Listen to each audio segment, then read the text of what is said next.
자, 여러분. TMI지만 지금 이걸 녹음하고 있는 지금 시간이 무려 새벽 12시 40분입니다.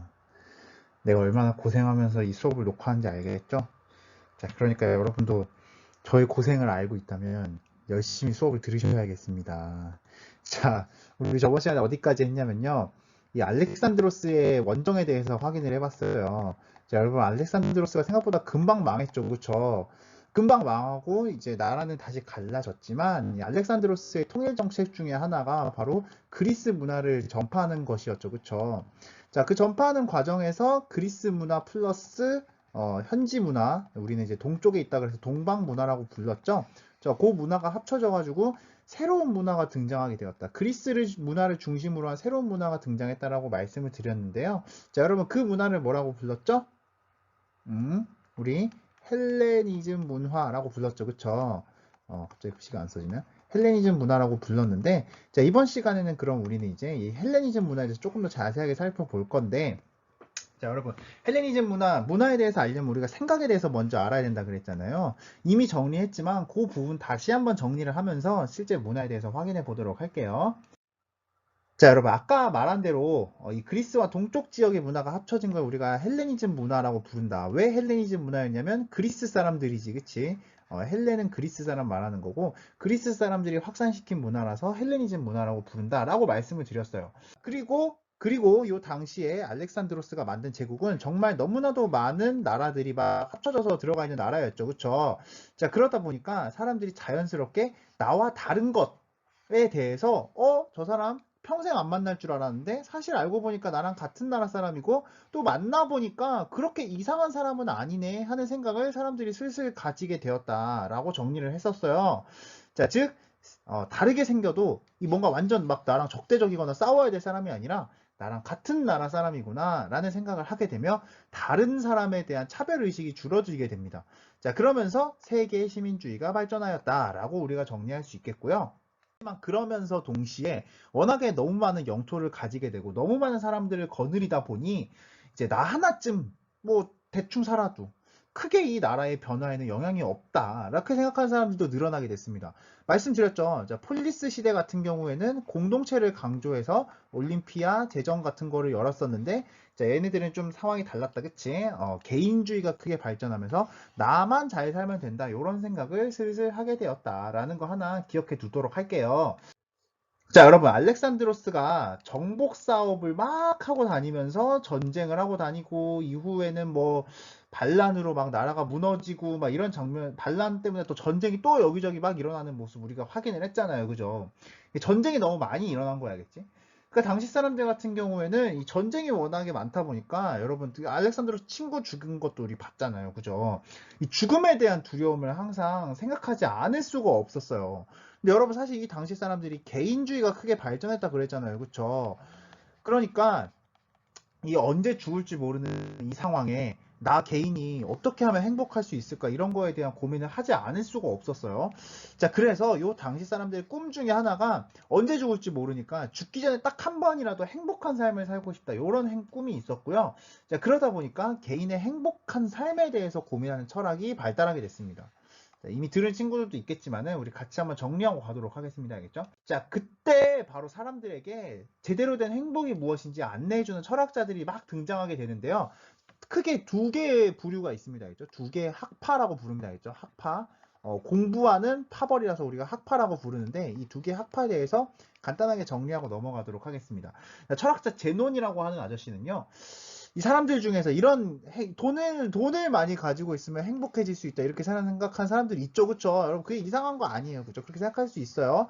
근데 이제 그런 행복을 꿈꾸는 사람들한테 데노는 뭐라고 이야기했느냐? 야, 네가 돈을 많이 벌고 싶다라고 하는 마음을 가지고 있잖아. 그치?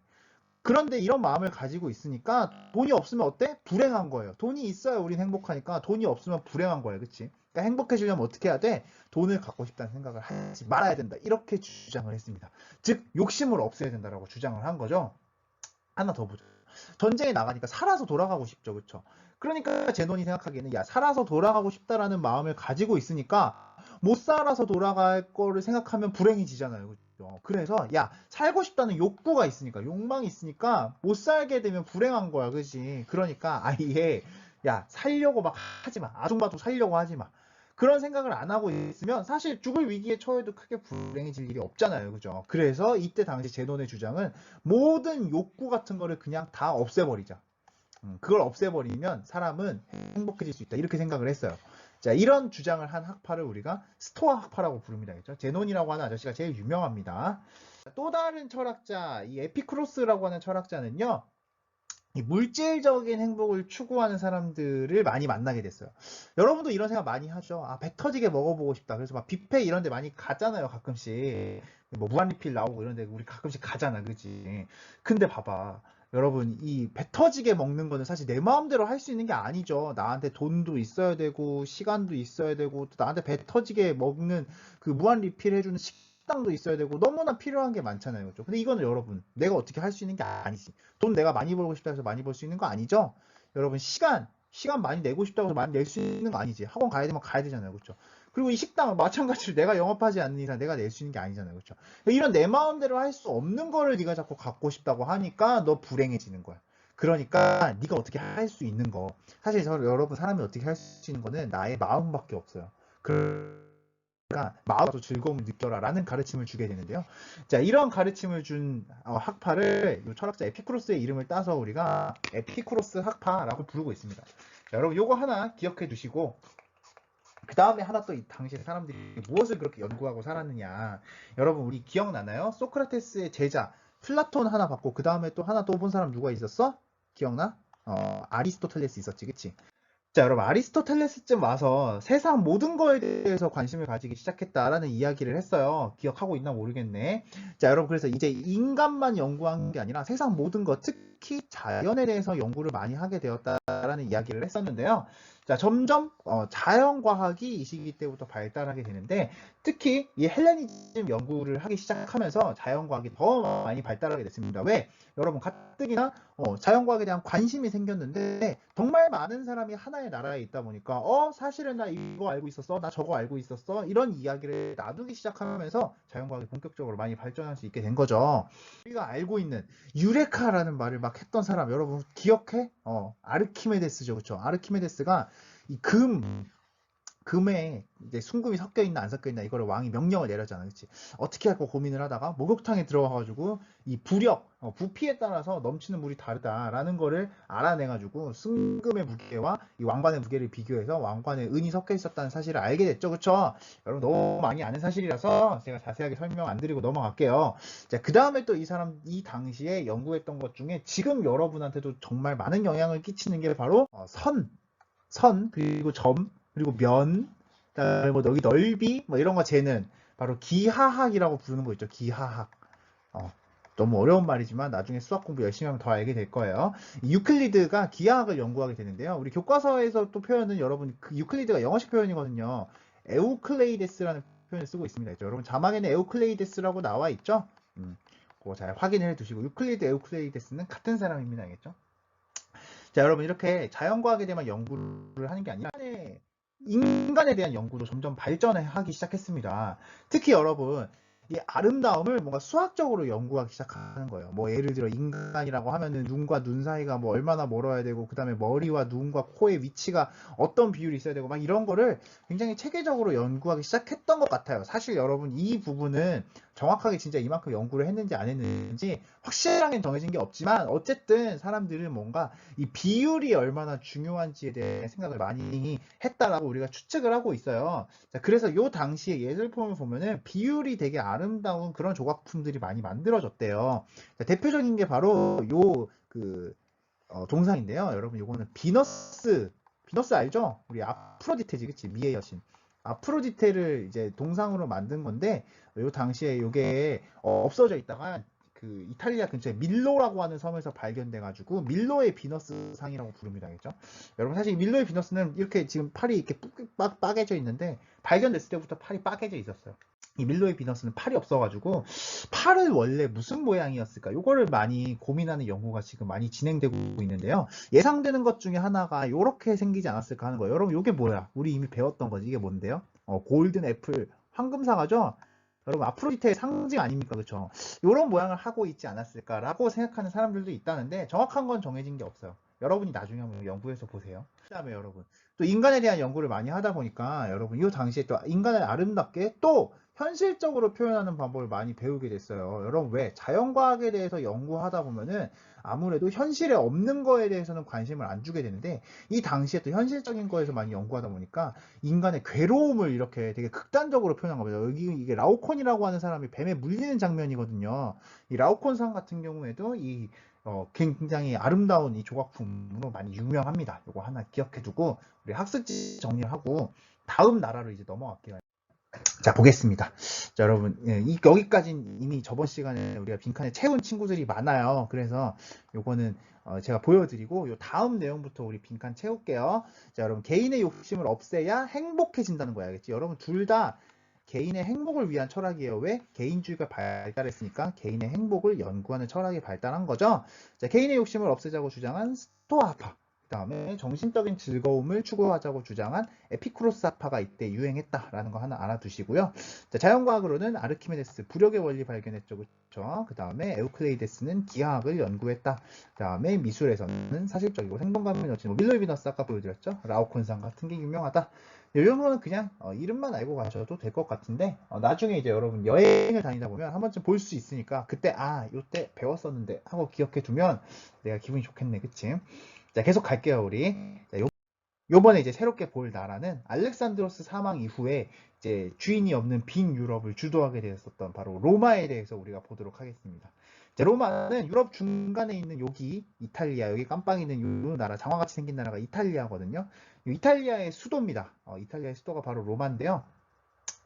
옛날 처음에 이제 바로 이 로마에 살았던 사람에게서부터 우리 이 이야기를 한번 시작해 보도록 하겠습니다. 아주 먼 옛날에 로마에는요, 직업이 무당인 예쁜 누나, 이 레아 실비아라고 하는 누나가 있었습니다.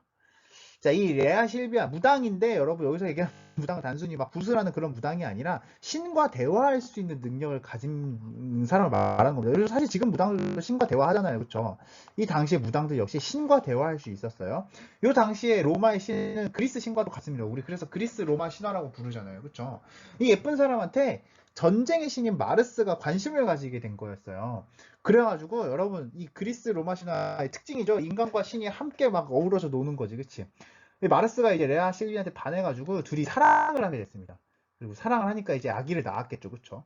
쌍둥이를 낳은 거예요, 근데 이제 문제가 있지. 여러분, 이 쌍둥이 스펙이 너무 좋은 거야. 왜? 아빠는 전쟁의 신이지, 그치? 전쟁에서, 전쟁하면 무조건 이기는 거야, 겠죠? 전쟁하면 무조건 이기는 전쟁의 신의 자식인데다가 엄마는 신과 대화할 수 있는 능력을 가진 거예요. 그러니까 신한테 여차하면 신한테 도움받는 게 너무 쉬운 사람인 거예요, 그치? 자, 여러분, 그러다 보니까 이 주변의 다른 나라 왕들이 저 쌍둥이들 컸다가 큰일 나겠는데 이런 생각을 안 할 수가 없게 됐습니다. 저 꼬맹이들 그냥 살려뒀다가는 얘네들이 나중에 아빠, 엄마 도움 받아가지고 우리나라 막 쳐들어오고 난리칠 수 있잖아요. 그죠?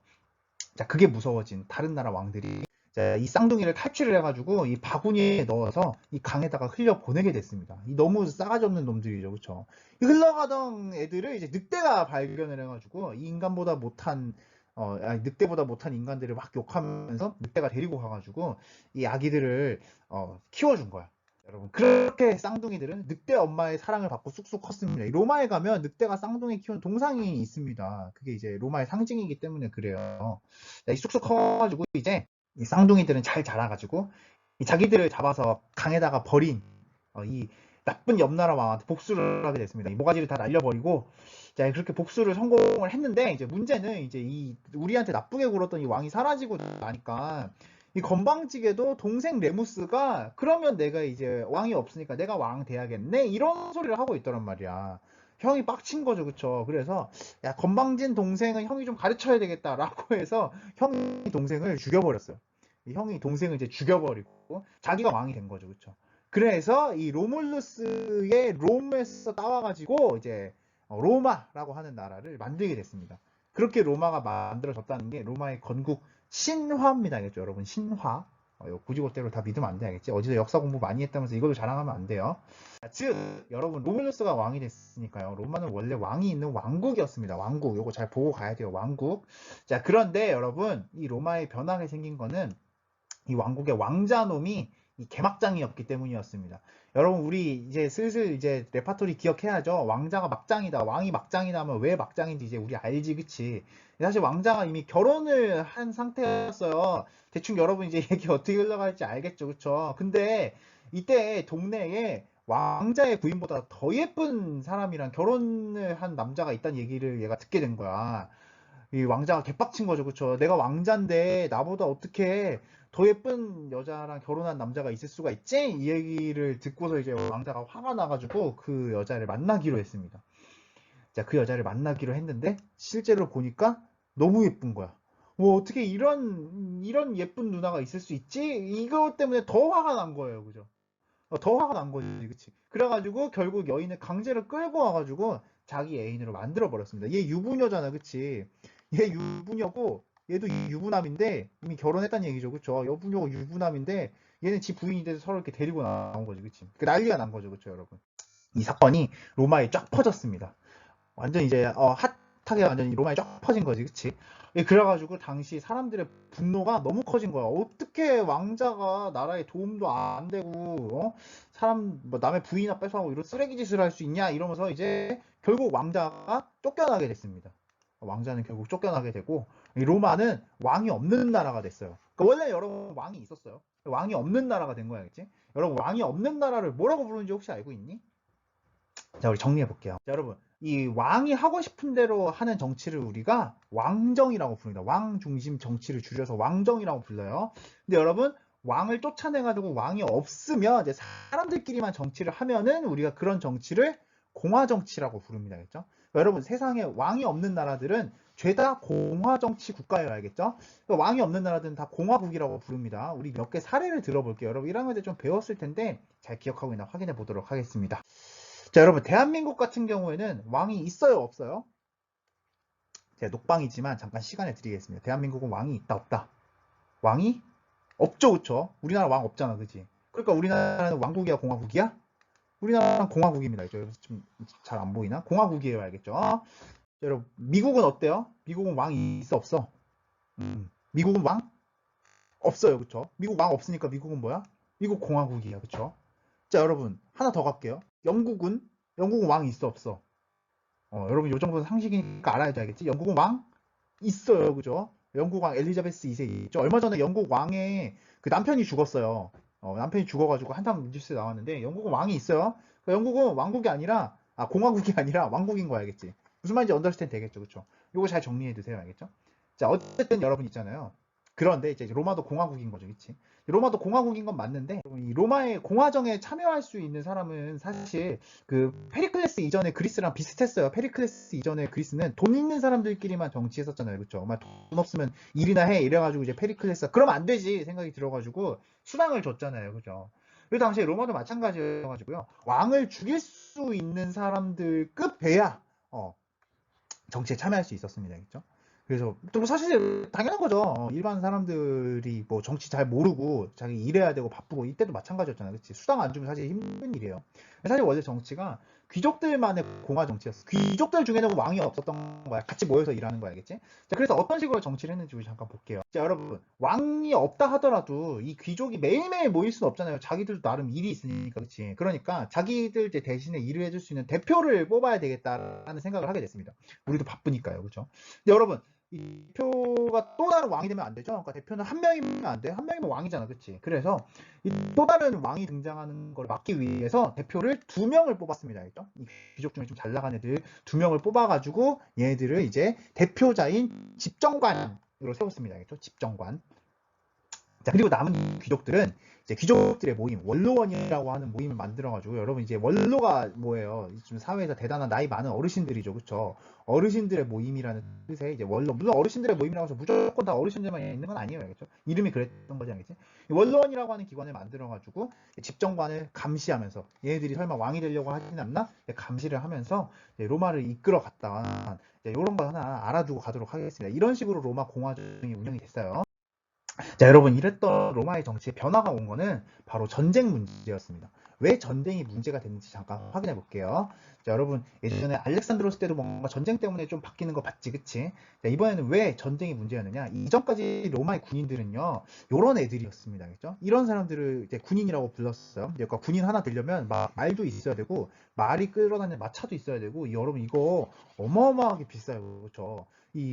솔직히 말하면 캐시템이잖아, 그치? 이것도 캐시템이에요, 그죠? 그러니까 사람만 그 공짜인 거지, 나머지는 다 돈을 써야만 할 수 있는 거야. 그러니까 쉽게 얘기하면 말 사고 마차 살 수 있는 누구만 군인 될 수 있었어?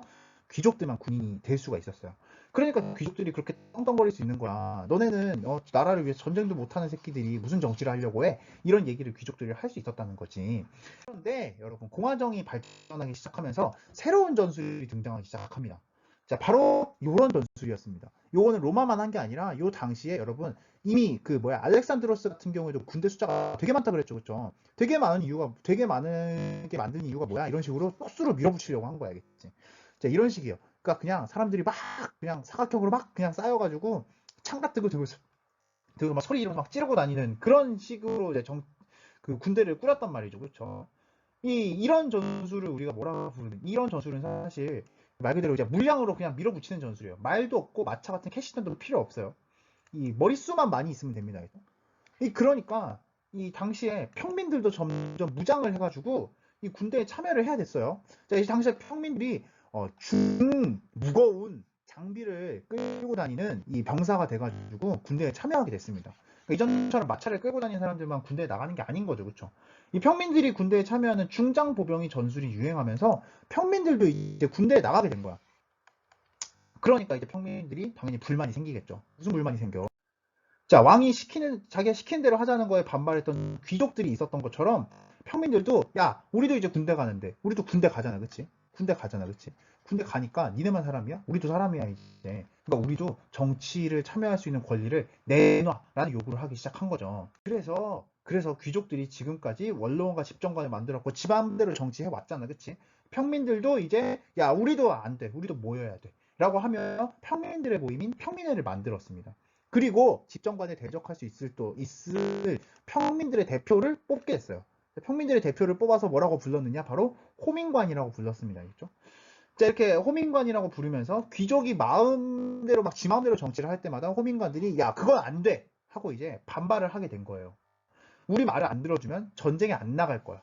우리 말 안 들어주면 세금도 안 낼 거야. 라고 평민들이 막 큰 소리 빵빵 칠 수 있게 된 거죠, 이제, 그치?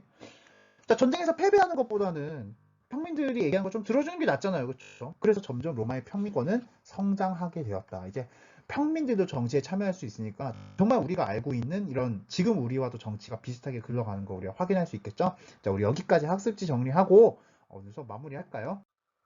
자, 우리 학습지 정리하고 마칩시다, 이제. 자, 여러분, 귀족들이 왕을 몰아내면서 공화정이 수립이 됩니다. 왕이 없으면 그냥 공화국이어야 알겠죠? 귀족들이 원로원과 집정관을 독점하는 정치였습니다. 처음에는 그랬다고 알겠지? 자, 그랬는데 평민들이 중장보병, 무겁게 장비를 메고서 걸어다니는 병사들 말하는 거예요. 알겠죠? 전쟁에 참여하면서 우리도 정치 참여에 대한 권리를 달라라고 요구하게 됐습니다. 그러면서 평민들의 모임인 평민회가 만들어지고 평민의 대표인 호민관도 선출하게 되면서 평민들도 드디어 자기들이 정치에 참여할 수 있는 권리를 받게 되었다라는 거 하나 정리해 두도록 하겠습니다. 자, 여러분, 제 녹화가 끝났는데 지금 새벽 1시입니다. 1시. 제가 얼마나 고생하는 줄 알겠죠? 여러분도 물론 수업 듣느라 고생했어요. 자, 우리 다음 시간에 또 만나요.